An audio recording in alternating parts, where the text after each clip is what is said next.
Hi friends, నమస్తే అండి. Welcome back to Shri Gayatri home food. ఈరోజు మన కిచెన్లో మీతో షేర్ చేసుకోబోతున్న రెసిపీ మనకు ఎంతో ఆరోగ్యాన్ని చేకూర్చేటువంటి కరివేపాకు నిల్వ పచ్చడి.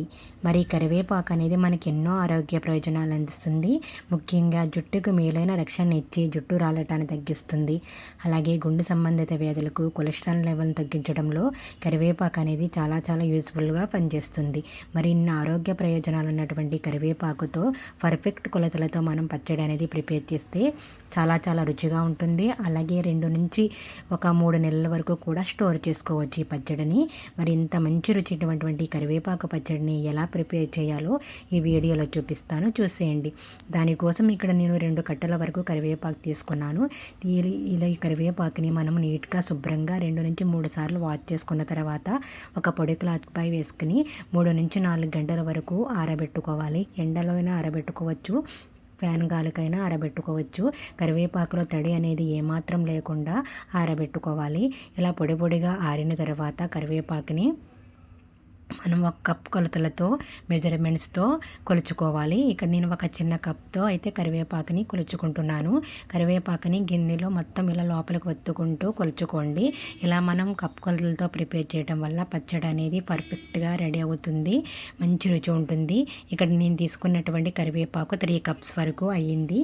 ఇప్పుడు మనం దీనిలో పులుపు కోసం చింతపండుని యాడ్ చేసుకోవాలి. ఒక 200 ml వరకు వాటర్ని యాడ్ చేసుకుని మనం తీసుకున్న క్వాంటిటీకి ఒక 50 grams వరకు చింతపండు సరిపోతుంది. దీని గింజలు ఏమీ లేకుండా నీట్గా శుభ్రంగా తీసుకున్న తర్వాత ఈ చింతపండుని ఒక 5 minutes వరకు ఇలా కుక్ చేసుకోవాలి. మనం ఎక్కువసేపు కుక్ చేసుకొని అవసరం లేదు, ఒక 5 minutes వరకు కుక్ చేసుకుంటే సరిపోతుంది. ఇందులో మనం ఒక 2 నుంచి 3 tablespoon వరకు బెల్లం యాడ్ చేసుకోవాలి. బెల్లం యాడ్ చేసుకోవడం వల్ల పచ్చడి అనేది చాలా చాలా రుచిగా ఉంటుంది. తీపి అనేది ఏమాత్రము ఉండదు. ఇప్పుడు మనము దాన్ని స్టవ్ ఆఫ్ చేసేసుకుని సైడ్ పెట్టేసుకుని పోపు కోసం మనం కరివేపాకుని ఫ్రై చేసుకోవడానికి ఒక 2 నుంచి 3 tablespoon వరకు ఆయిల్ వేసుకున్న తర్వాత 5-6 వరకు వెల్లుల్లి, 1 tablespoon వరకు ధనియాలు, 1 tablespoon వరకు జీలకర్ర వేసుకుని ఇవి కొంచెం ఫ్రై అయిన తర్వాత మనం ప్రిపేర్ చేసుకున్నటువంటి కరివేపాకును కూడా వేసుకుని ఒక 5 నుంచి 8 minutes వరకు ఫ్రై చేసుకోవాలి. మనం పచ్చడికి మాత్రం ఖచ్చితంగా పల్లి ఆయిలే తీసుకోవాలి. పల్లి ఆయిల్ తీసుకోవడం వల్ల వేరుశనగ నూనె మనకి పచ్చడి అనేది మంచి రుచిగా ఉంటుంది. అలాగే మంచి సువాసన అనేది వస్తుంది. చూసారే కదా, మనకి కరివేపాకు అనేది ఫ్రై అయిపోయింది. దీన్ని మనం కంప్లీట్గా కూల్ చేసుకున్న తర్వాత గ్రైండ్ చేసుకోవాలి. కూల్ అయినటువంటి కరివేపాకుని జార్లో వేసేసుకుని కొంచెం బరకగా గ్రైండ్ చేసుకున్న తర్వాత చింతపండు యాడ్ చేసుకోవాలి. చింతపండు ఇదే వాటర్ అనేది మనం ఈ వాటర్తోనే పచ్చడి అనేది ప్రిపేర్ చేసుకోవాలి. మనకి వాటర్ అనేది సరిపోకపోతే కొన్ని మళ్ళీ గోరువెచ్చగా వాటర్ చేసుకుని యాడ్ చేసుకోవాలి. మనం ఇప్పుడు ఇందులో చింతపండు కూడా వేసేసుకుని అలాగే స్పైసీనెస్ కోసం 3 కప్స్కి ఒక 1/2 కప్ వరకు చిల్లీ పౌడర్, అలాగే 1/2 tablespoon వరకు మెంతిపిండి, 1 టీ స్పూన్ వరకు ఆవాల పొడి వేసుకుని మెత్తని పేస్ట్లా ప్రిపేర్ చేసుకోవాలి. ఇక్కడ నేను సాల్ట్ అనేది యాడ్ చేయడం మర్చిపోయినా, ఒక 1/2 కప్ వరకు సాల్ట్ అనేది యాడ్ చేసుకోండి. ఒక 3 నుంచి 4 tablespoon వరకు మనం ముందుగా కొంచెం తక్కువగానే వేసుకోండి, సరిపోకపోతే అడ్జస్ట్ చేసి వేసుకోవచ్చు. చూసారే కదా, మనకి పచ్చడి ఇలా మెత్తగా గ్రైండ్ చేసేసుకున్న తర్వాత పోపు పెట్టుకోవాలి. పోపు కోసం మిగతా ఆయిల్ అనేది వేసేసుకుని ఇందులో పొట్టు తీసుకుపెట్టుకున్నటువంటి వెల్లుల్లిని చిన్నగా కట్ చేసి వేసేసుకోవాలి.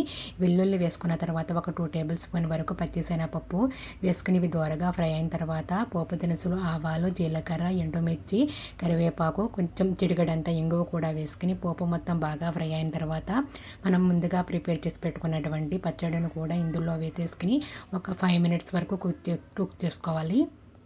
ఇలా 5 minutes వరకు కుక్ చేసుకున్న తర్వాత పచ్చడిని కంప్లీట్గా కూల్ చేసుకున్న తర్వాత ఒక జాడీలో కానీ ఏదైనా జార్లో కానీ పెట్టుకుంటే మనకి 1 or 2 months వరకు స్టోర్ చేసుకోవచ్చు. ఫ్రిడ్జ్లో అయితే ఇంకా 3 months వరకు కూడా స్టోర్ చేసుకోవచ్చు.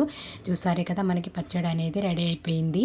ఎంతో మంచి రుచితో ఎన్నో ఆరోగ్య ప్రయోజనాలు అందించేటువంటి కరివేపాకు పచ్చడిని ఎలా తయారు చేయాలో, దాని ప్రాసెస్ ఏంటో మరి ఈ రెసిపీని మీ ఇంట్లో కూడా ట్రై చేయండి. ఈ రెసిపీ మీకు ఎలా వచ్చిందో మీ ఫీడ్బ్యాక్ని కామెంట్ రూపంలో తెలియజేయండి. మీరు ఒక్కసారి ఇలా ట్రై చేయండి, మళ్ళీ కావాలని చేయించుకుంటారు. అంత బాగుంటుంది కరివేపాకు పచ్చడి అనేది.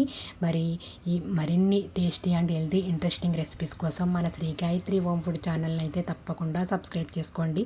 సబ్స్క్రైబ్ చేసుకున్న వెంటనే పక్కనున్న బెల్ ఐకాన్ని యాక్టివ్ చేయండి ఫ్రెండ్స్. Thanks for watching.